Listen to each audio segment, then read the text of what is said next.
Every coaching search is unique in its own way. This one was as wild as any, maybe ever, considering all of the variables. Lane Kiffin is a huge personality, not only within college football, but transcendent in sports. People outside of the college football ecosystem know who Lane Kiffin is. He is leaving his team not only during the season, but during a run to the college football playoff, the first in this program's history, and amid the greatest season they've had in 6 decades. And not only is he leaving during this historic run, he's leaving for an SEC rival. There is a uniqueness there in the truest sense that this has never happened before. But in the end, LSU made Lane Kiffin their number one target. They navigated choppy waters, certainly over the last couple of weeks, and they got this thing across the finish line in one of the greatest coups in SEC, if not college football history. First, major credit goes to Verge Ausberry. He navigated this flawlessly. Go back to the beginning of this process when LSU was without a university president, without an athletic director, without a head coach. LSU was a national laughingstock, and everybody poked fun. And I don't need to relitigate the whole thing. We all know what happened. But ultimately, Verge Ausberry was charged with finding the best coach in the country. And you fast forward now, you know the old saying, loose lips sink ships. You did not hear a word from Verge Ausberry or any member of that 5-member committee during this process.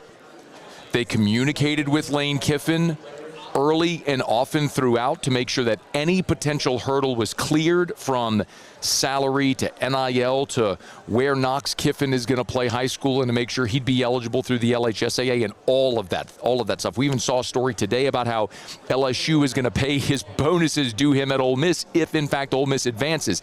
LSU removed all objections, and maybe most importantly, they made him feel comfortable and wanted. While Ole Miss was pressing him and pushing him away, LSU said, you're our guy. We'll wait. Go coach the playoff. We'll wait for you. It was a masterclass in how to execute and finish a sales pitch for your coaching candidate. Hat tip Verge Ausberry, aced his first test, and this was like a calculus exam for a pre-med student. This was incredible.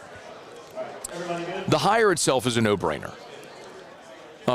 2025 is arguably the worst offensive season LSU's ever had. The Tigers were 108th in scoring, 123rd in rushing, 66th in passing, and you need look no further than the game this past Saturday against Oklahoma, where any offense with a pulse wins you that football game on the road against the top 10 team. Instead, you lost because you cannot move the football. Wherever Lane Kiffin goes, offense follows. Just look at his scoring offenses since he started at Alabama in 2014. He took Blake Sims, who was a converted running back, and they were 18th in the country in scoring. Then they went to 33rd with Jake Coker and won the national championship, 13th in 2016. He goes to FAU, 7th, 49th, 12th in the country in scoring offense. Then he goes to Ole Miss, 14th, 29th, 35th, 28th, 10th, 13th. And when you look at total offense, in the last 5 years, they've not finished lower than 13th in the country in total offense in the last 5 years at Ole Miss. And Lane Kiffin has won in the SEC during this era. It's been said before, but in the last 5 years, Lane Kiffin at Ole Miss has won 50 games, 5-0, 50 games in the last 5 years. The only programs in the conference to win more over that stretch are Alabama and Georgia. And this is at Ole Miss, a place where they have not won a conference title in 60 years. They're not used to that level of winning. He brought it there. And at 50 years old, he very well could be here for the next 10 to 15 years. It's kind of what you were hoping you were getting with Nick Saban back in 2000. At the time, Saban was 48. And now Kiffin is 50 at the time you hire him. That's if he stays. That's if he stays for 10 to 15 years. And that is the risk with Lane Kiffin. Now, there's a risk with every hire you make, no matter what. Brian Kelly proves this. You hired the winningest active coach in college football, and it didn't work out. So there is inherent risk in every hire you make. And LSU is paying Lane Kiffin $91 million over 7 years for an elite offensive coach who has, in his career as a head coach, won 2 Conference USA titles. It's a heavy price to pay for a guy that has not yet won at the highest level, not at the level that they will expect here in Baton Rouge. He has to prove that he is a championship coach. He is a brilliant offensive mind. He is arguably the greatest offensive coach in football right now. He has got to prove that he can take that next step to being a championship coach as well. A year ago, Ole Miss had what I thought was the best roster in all of college football. They went 9-3. Inexplicably lost to a Kentucky team that won 1-7 in the SEC. They lost in Baton Rouge in the stadium, in the field just in front of me here, a game they had no business losing, and then lost to a Florida team with a coach on the hot seat. He's got to be able to get over that hump. And Lane Kiffin's reputation is earned. It ended, it was a messy ending in Oakland with Al Davis.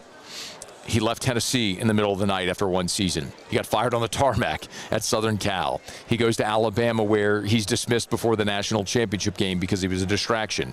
And now how this ended at Ole Miss, obviously.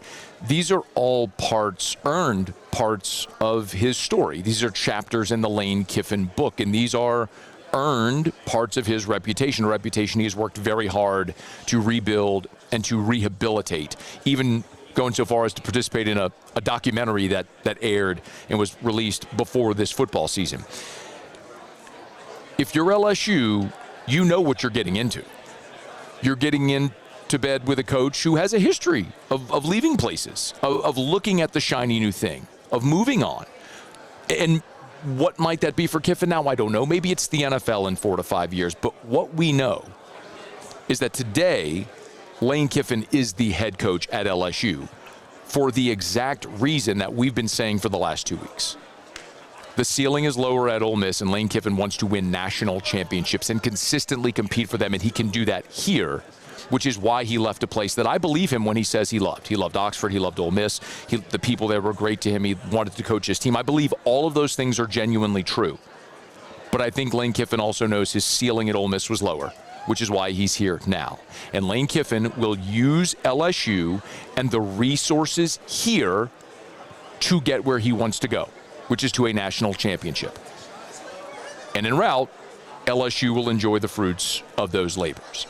So, buckle up and enjoy the ride, because one thing is for absolute certain about Lane Kiffin: it is never, ever, ever boring.